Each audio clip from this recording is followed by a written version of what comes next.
बिस्मिल्लाहिर्रहमानिर्रहीम। आप सबको सलाम अलैकुम। मैंने अभी डिज़ाइनर परफ्यूम्स और मुख्तलिफ़ कंपनीज़ के जो परफ्यूम्स हैं उनका जब रिव्यू करना स्टार्ट किया तो लोगों ने मुझे अप्रिशिएट भी किया बहुत ज़्यादा, और उन्होंने कहा कि आप इस चीज़ को कंटिन्यू रखें। लेकिन जो मेरा मेन मकसद है ये यूट्यूब पे आप भाइयों के लिए वीडियोस बनाने का, वो ये है कि जो सस्ते से सस्ता परफ्यूम या अतर है मैं उसके बारे में भी आपको बताऊं, ताकि जो लोग शौक रखते हैं और इस चीज़ को अपना खुशबू को लगाना चाहते हैं लेकिन बजट की वजह से थोड़ा सा वो नहीं इसको कंटिन्यू कर पाते, तो उनके लिए भी मैं एक ऑप्शन बनाऊं। और जो दरमियाने हैं जो कि क्लोन्स वगैरह पे भी यूज़ कर सकते हैं उनके लिए भी वीडियोस बनाऊं, डिज़ाइनर पे भी बनाऊं और नीश पे भी बनाऊं। आपने देखा होगा मेरे चैनल पे ऑलमोस्ट ये चारों कैटेगरीज की चीज़ें मौजूद हैं। 250 रुपये वाले अतर की भी वीडियोस मौजूद हैं, क्लोन्स की भी वीडियोस मौजूद हैं, डिज़ाइनर्स की भी वीडियोस मौजूद हैं, और नीश हाउसेस के भी एक नीश हाउस निशाने के मैंने 2 परफ्यूम जो है ना वो भी रिव्यू किए हुए हैं। मैं मज़ीद भी इंशाल्लाह नीश की तरफ जाऊंगा, लेकिन आहिस्ता आहिस्ता मुझे हर चीज़ को बैलेंस लेकर चलना है। मैं सिर्फ डिज़ाइनर और नीश को पकड़ लूँ तो वो भी मतलब मेरा मकसद ख़त्म हो जाएगा कि मैं चाहता हूँ कि हर बंदा खुशबू इस्तेमाल करे। तो मैं क्लोन्स और इनको जो इम्प्रेशंस हैं इनको थोड़ा सा ज़्यादा कंसंट्रेट करता हूँ। ऑब्वियसली इम्प्रेशंस वाली तरफ मुझे थोड़े से गिले शिकवे ज़रूर हैं इन कंपनियों से, तमाम कंपनियों से तकरीबन आप कह सकते हैं, लेकिन उसका ये मतलब नहीं है कि मैं उनको रिव्यू करना ही छोड़ दूं, क्योंकि कुछ लोग बिल्कुल ही इम्प्रेशंस इस्तेमाल कर सकते हैं या अतर इस्तेमाल कर सकते हैं, वो ना तो क्लोन्स ले सकते हैं, ना डिज़ाइनर, ना नीश। तो मुझे इस चीज़ को ना बैलेंस लेके चलना पड़ता है। तो आप लोग भाइयों का बहुत बहुत शुक्रिया इस बात को समझने के लिए। मुझे ये चीज़ को बैलेंस लेकर चलना है। मैं चाहूँ तो सिर्फ डिज़ाइनर और नीश पकड़ लूँ, बस अपना नाम बना लूँ कि दिल इम्तियाज़ वाह जनाब डिज़ाइनर और नीश परफ्यूम्स रिव्यू करता है, but I am not a YouTuber, I am not a reviewer. ठीक है ये मैं आप भाइयों को जस्ट थोड़ा सा गाइड कर देता हूँ परफ्यूम्स के बारे में, और इसमें कोई ऐसा मकसद नहीं है।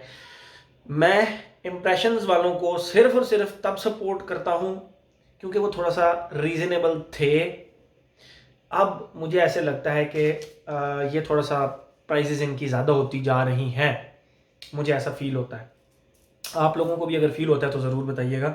लेकिन मुझे एक कंपनी है पाकिस्तान की इनोसेंट्स के नाम से, इन्होंने मुझे अपने इम्प्रेशंस भेजे 5, और इनकी जो प्राइसेस हैं वो भी बहुत ज़्यादा रीज़नेबल हैं। मतलब 1200 रुपये के अंदर ये 50 ml आपको परफ्यूम दे देते हैं। इन्होंने जो मुझे 5 भेजे उनमें से 3 इनके 1 2 एंड 3, 3 इनके इन हाउस और 2 इन्होंने मुझे इम्प्रेशंस भेजे परफ्यूम्स के। मैं आपको बारी बारी बताऊंगा। आपको अगर ये खुशबू समझ आती है तो फिर भी आप 10 ml के 10 ml का जो वो एक होती है 10 ml की वायल कहते हैं उसको, डीकैंट 10 ml का पहले मंगवा के वो चेक करें, उसके बाद आप फुल बॉटल 50 ml की तरफ जाएं। तो जो सबसे पहले इन्होंने मुझे खुशबू मतलब जो सेंड की थी वो बकौल इनके वो इनकी इन हाउस क्रिएशन थी, वो थी मारखोर। तो जो मारखोर है वो बेसिकली इन्होंने कसमात का जो बरीक है तो उसके साथ थोड़ा सा खेलने की कोशिश की है। वो कैसे मैं आपको बताता हूँ, इसकी खुशबू मैं आपको डिफाइन करता हूँ, उससे आपको थोड़ा सा आइडिया हो जाएगा कि ये किस तरह की है। स्टार्ट में इसमें हमारी वालदा गुड़ वाले चावल घर में बनाती हैं, गुड़ वाले। तो उसमें गुड़ के बाद एंड पे ज़ीरा डाल के उसको दम लगाती हैं। तो जब वो दम खोलती हैं तो अंदर से एक गुड़ और ज़ीरे की मिक्स खुशबू आ रही होती है, जो कि मीठी भी होती है और स्पाइसी भी होती है ज़ीरे की वजह से, और वार्म भी होती है थोड़ी सी। तो आप ये अंदाज़ा कर लें कि जो गुड़ और ज़ीरा है एग्जैक्ट उसकी खुशबू इसके स्टार्ट में आती है, विच इज़ एक्चुअली स्वीट। जो स्वीट है, थोड़ी सी स्पाइसी है और थोड़ी सी वार्म भी है, क्योंकि इसके स्टार्ट में मुझे प्रॉपर यही खुशबू मिली गुड़ वाले चावलों की, पके हुए जिनके अंदर ज़ीरा डला हो, उसका दम नया नया खुले तो एक खुशबू सी आती है एग्जैक्ट।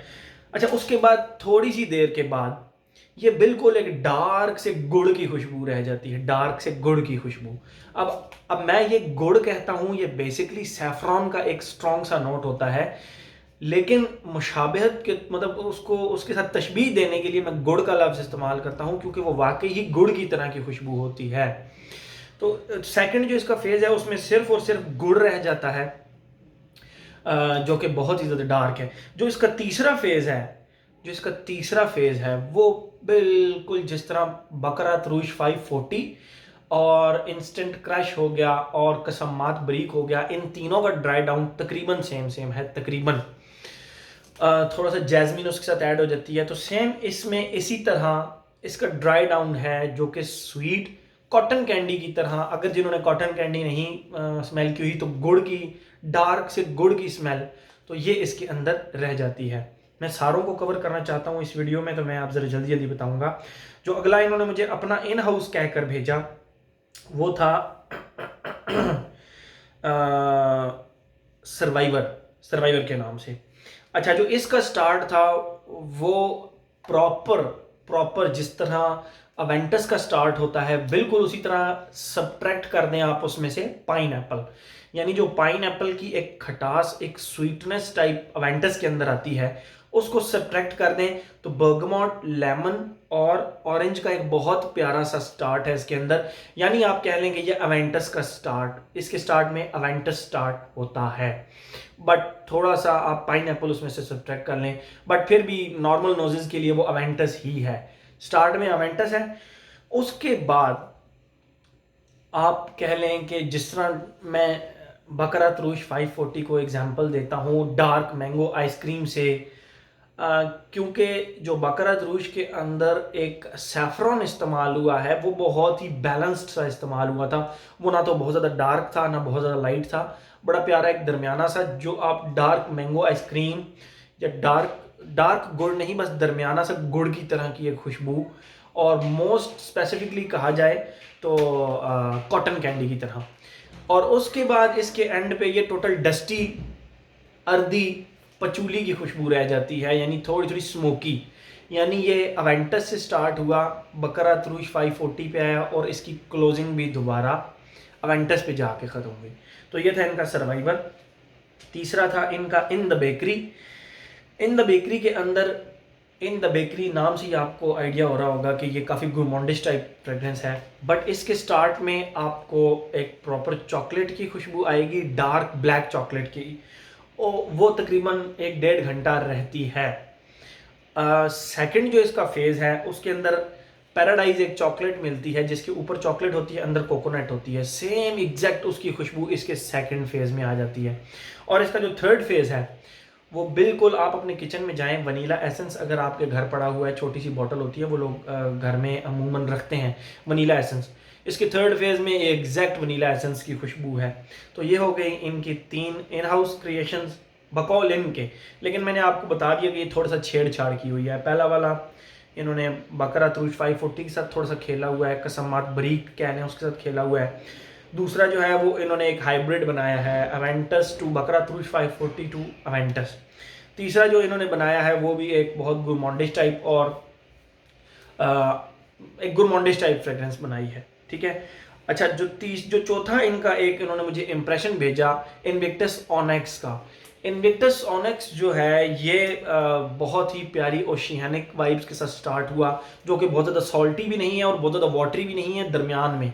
सॉल्ट बहुत ज़्यादा प्रोमिनेंट नहीं है इसके अंदर, तो एक ओशियानिक वाइब के साथ प्लस हल्का सा बर्गमॉट इसके स्टार्ट में आपको फील होता है, जो कि फ्रेश फीलिंग आपको देता है। उसके बाद जो इसका दूसरा फेज़ है वो पान के पत्ते जो होते हैं ना, वो उस तरह की खुशबू है पान के पत्तों की। अब आप कहेंगे पान के पत्तों की खुशबू कैसी होती है? वो ग्रीन सी खुशबू होती है घास की तरह की, लेकिन वो बहुत ज़्यादा स्ट्रॉन्ग होती है और बहुत ज़्यादा फ्रेश होती है, चुभने वाली नहीं होती, वो बहुत ही ज़्यादा फ्रेश होती है। तो पान के पत्तों की तरह की इसके अंदर से मुझे खुशबू आई। आप उसको कह सकते हैं कि थोड़ा सा स्पाइसी से पत्ते, थोड़ा सा स्पाइसी से पत्तों की खुशबू। तो आपको एक और एग्जांपल देता हूँ। जिस तरह आपके घर अगर लेमन का दरख्त लगा हो, तो आप लेमन के दरख्त के पत्तों को जाके सूंघें तो वो पत्तों के अंदर से भी आपको ना हल्की हल्की खट्टी सी खुशबू आती है। एग्जैक्ट इसका सेकंड फेज जो है ना वो उसी तरह है, ग्रीन खट्टी सी लीव्स की खुशबू, जो पत्ते होते हैं उनकी खुशबू। और एंड पे इसके थोड़ा सा दोबारा वापस ये सॉल्टी वाटर की तरफ चल पड़ता है, जो कि पानी, नमकीन सा पानी होता है उस तरह की खुशबू है, लेकिन उसके साथ थोड़ा सा मुझे वेटिवर टाइप फील हुआ, ग्रीन वेटिवर। तो वो एक बहुत प्यारी, ये टोटल फ्रेश फ्रेगरेंस है और ये गर्मियों के लिए मेरे ख्याल में बेस्ट रहेगी। अब मैं आपको बताता हूँ, अच्छा जो पांचवा था इनका हल्फीती, पेनहेलिगन्स का हल्फीती का इंप्रेशन उन्होंने मुझे सेंड किया, वो मुझे बिल्कुल फ्लैट सा लगा, शायद वो मैसरेशन का प्रोसेस है तो मैं उसको बीच में कंसिडर नहीं करता। इन चार जो खुशबुएं मैंने आपको पहले बताई, उनमें से मुझे टॉप पे इन द बेकरी बहुत ही ज़्यादा लॉन्ग लास्टिंग है, आप इसके लगा लें और भूल जाएंगे, ये आपको छोड़ेगी। प्रोजेक्ट भी अच्छा करती है, डार्क विंटर की फ्रेगरेंस है, प्रॉपर विंटर्स की फ्रेगरेंस है। नंबर 2 पे मैं मार्क्स दूंगा मार्कोर को, ये भी काफ़ी ज़्यादा लॉन्ग लास्टिंग है क्योंकि बकरात रूज 540 के साथ खेला गया है इसके अंदर, तो ये भी काफ़ी ज़्यादा लॉन्ग लास्टिंग है, ये आपकी स्किन को या कपड़ों को आराम से नहीं छोड़ती, ये मेरा पॉइंट ऑफ व्यू है। आप मंगवा कर अपने आप को लगा कर चेक कर लीजिए। तीसरे नंबर पे मैं रखूँगा सर्वाइवर को, लेकिन इसको तीसरे पे रखने का मकसद ये नहीं है कि ये थोड़ी सी ख़राब फ्रेगरेंस है, नो, बेहतरीन फ्रेगरेंस है क्योंकि बकरात रूज से अवेंटस से स्टार्ट हुई, बकरात रूज पे पहुंची, फिर अवेंटस पे जाके ख़त्म हुई, तो बहुत ही, आप देखा जाए तो ये बहुत ही अच्छी फ्रेगरेंस है। ये भी कम से कम 8 से 10 घंटे आपके पास चलेगी। ये जितनी भी इनकी फ्रेगरेंसेस हैं, मुझे किसी ने भी डिसअपॉइंट नहीं किया। सिर्फ एक फ्रेगरेंस हल्फीती, पेनहेलिगन्स की जो हल्फीटी है या हल्फीती जो भी है, वो थोड़ा सा मुझे बिल्कुल फ्लैट लगी, मैंने इसीलिए उसको इसमें कंसिडर ही नहीं किया, शायद मैसरेशन का प्रोसेस हो, वो मेच्योर ना हुई हो। तो ये था हमारा आज का इनोसेंट्स का रिव्यू, बहुत ज़्यादा लंबा रिव्यू हो गया। इनके प्राइसेस ठीक हैं, रीज़नेबल हैं, ये 50 ml 1150-1200 रुपये तक दे देते हैं, लेकिन फिर भी आई वुड रिकमेंड कि आप पहले इनके डीकेंट्स परचेज, सैम्पल्स परचेज करें, 5 ml 10 ml वट एवर, और उसके बाद अब डिसाइड करें कि आपको फुल बॉटल परचेज करनी है या नहीं। Thank you so much.